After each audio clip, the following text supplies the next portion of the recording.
nothing worse or more fearful when you know and you realize, oh my God, I have nowhere to go. Put yourself in a similar position today, in today's context. You have the comfort that if there is something that you don't quite understand, and there is something that you don't quite know how to tackle, you have a professor to go to, you have your buddy to go to, you have your brother to go to, your sister to go to, your parent to go to, you have somebody to go to. There I was, stuck, elected chairman of United Breweries Limited, a big, huge, pretty unwieldy clutch of companies, knowing fully well I had nobody to turn to. And if I had gone to these 4 other senior officers who aspired for the chairmanship position, I would only be proving their point that I was not ready for the job. So I had no choice but to sink or swim. At that time, I decided I needed to swim.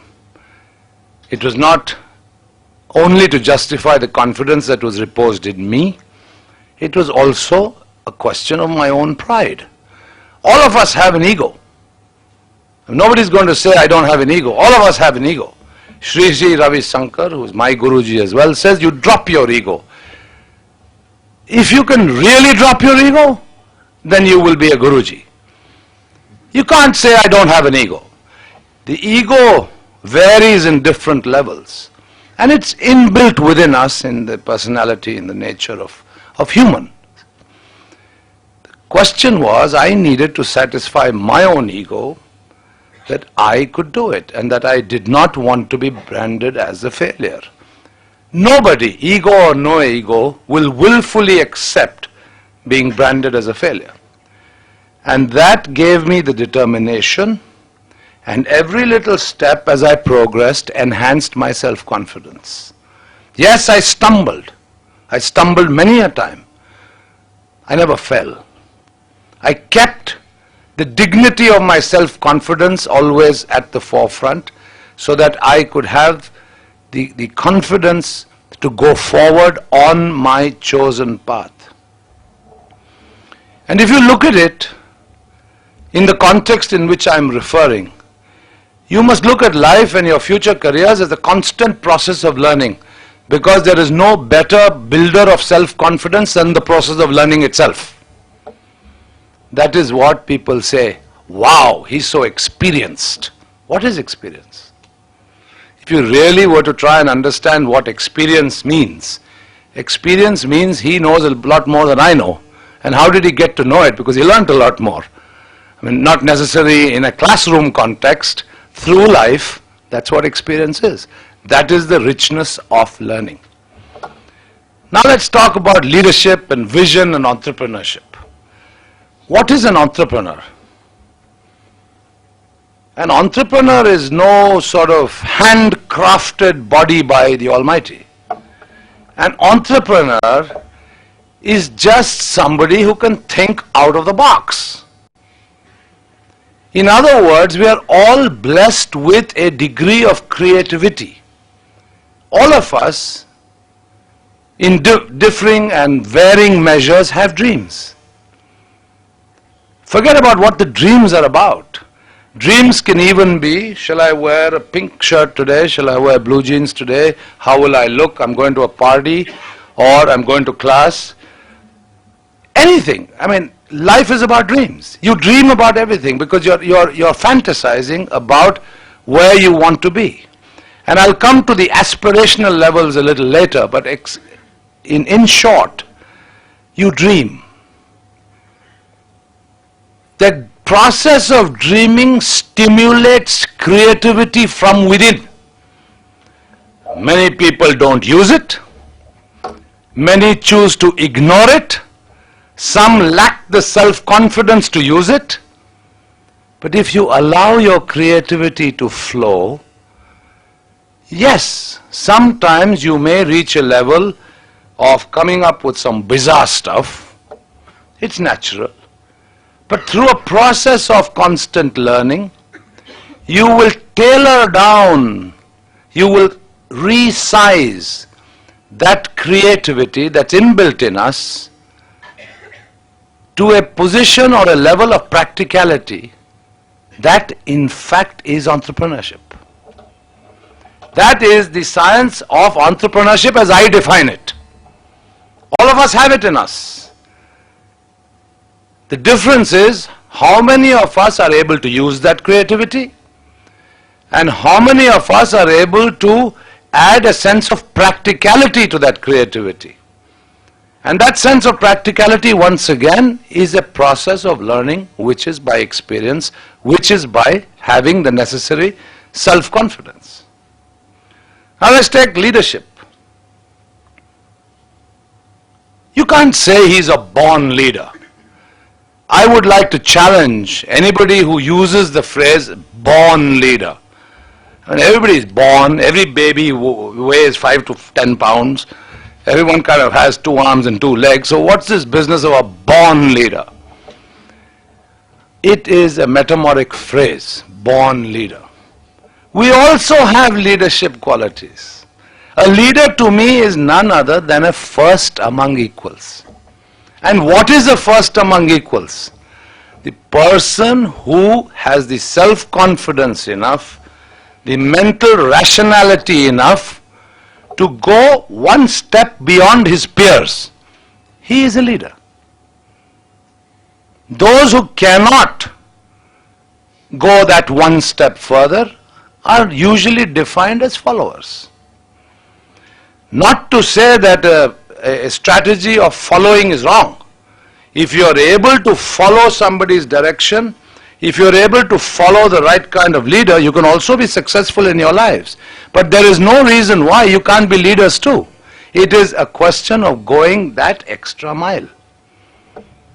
Once again, leadership and the ability to go that extra mile has to do with your fundamental self-confidence. And your fundamental self-confidence has to do with your fundamental self-belief. Now you take vision. What's vision? Vision is a dream. I want to get there. I have this vision of making UB the world's largest spirits company. Today we are acknowledged and certified by Impact as the world's 4th largest company. I have a vision. 2 hours ago in South Bombay, I was pursuing a particular plan that would make us the 2nd largest in the world. An opportunity. Now, why should I have such a vision? I can be content. As Professor Ghosh said, I could have been content with 3.8 million cases in 1983 and ambled along very, very comfortably with organic growth and felt happy. In other words, one would then question my entrepreneurship, one would question my leadership, one would question my self-confidence and my self-belief if I merely just rolled along and I ambled along or just rode with the waves. It's because I said, no, I want to grow exponentially in an accelerated manner. I want to reach a target that outperforms everybody else. I guess that's why you invited me to speak with you today. There is no rocket science in what I do.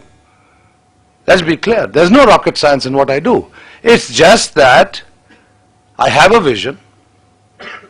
I'm willing to go that extra mile to realize that vision, and I'm willing to think outside the box. I'm not willing to restrict my thought process to a stereotype, traditional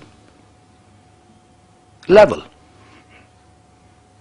So it's a very simple definition that I have for entrepreneurship, leadership, and vision.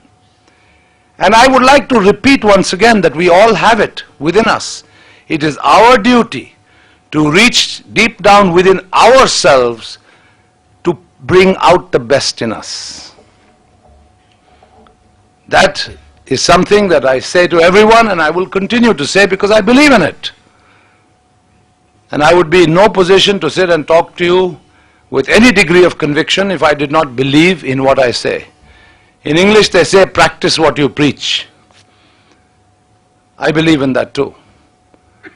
Because in the process of self-belief, in the process of self-confidence, in the process of leadership, in the process of being a visionary or an entrepreneur, you have to establish credibility. Leadership, vision, and entrepreneurship have no meaning without one very important binder, which is called credibility. And credibility is by practicing what you preach. You tell somebody to do something, you better do it yourself and set an example. You don't sit there and pontificate, tell somebody else what to do and do exactly the opposite yourself. Then you lose big time credibility and nobody then trusts you anymore. You cannot be a leader. If I were to say to somebody within the UB group, and I'm fortunate to have a fine management team, I show them the way by actually doing it. There are many people who like to sit in what I call the ivory tower, the corporate office, and lecture to people in Jharkhand, in Nagaland, in Tripura, Pondicherry, Mahe, and say, this is what you should be doing. I actually go to Mahe, I go to Pondicherry, I go to Nagaland, I go to Tripura, I walk the street with my salesman.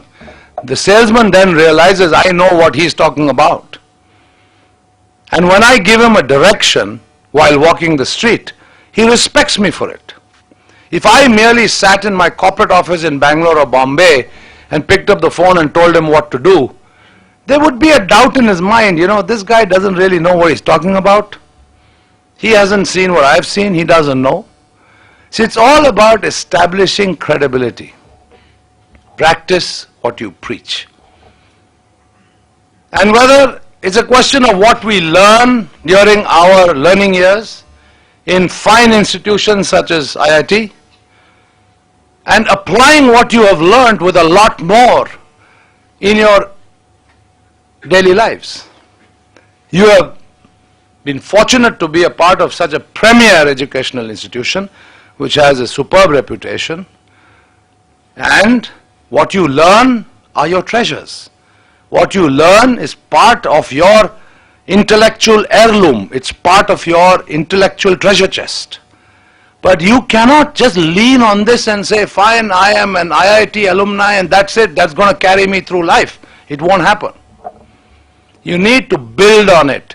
You need to use this as a solid foundation and add to that, A, the self-confidence that you're from such a fine academic institution, add leadership, add vision, add entrepreneurship, allow your creativity to emerge and flow, and build your credibility. And trust me, success in life is not so difficult. A lot of people dramatize it, a lot of people exaggerate it. Let me tell you, success is not measured only by money. Success is not measured by page 3. Success is not measured by the amount of media coverage that you have.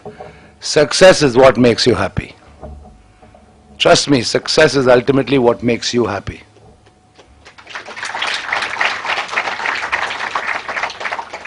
You have a responsibility to your families. You will get married, you will raise children. You have parents, you have siblings. You are a unit, a family unit. When that family unit is happy, you are happy. You got to let yourself reach that stage by making full use of A, what you're given, and all of us are given, what you learn, and finally, how you apply it. Let me now talk about how I live my life, because that seems to be much talked about. This issue of king of good times and all the rest of it, fine, I'll explain this king of good times concept because I wrote it. I'm in the beverage alcohol business. Advertising is banned. I cannot advertise. Number 2, I'm heavily overtaxed, probably the most heavily taxed industry in India. Number three, I'm hugely overregulated, probably one of the most regulated industries in India. Let me explain how. Any bottle of booze that you see, 65% at minimum is government duty. 65% is government duty. Then you add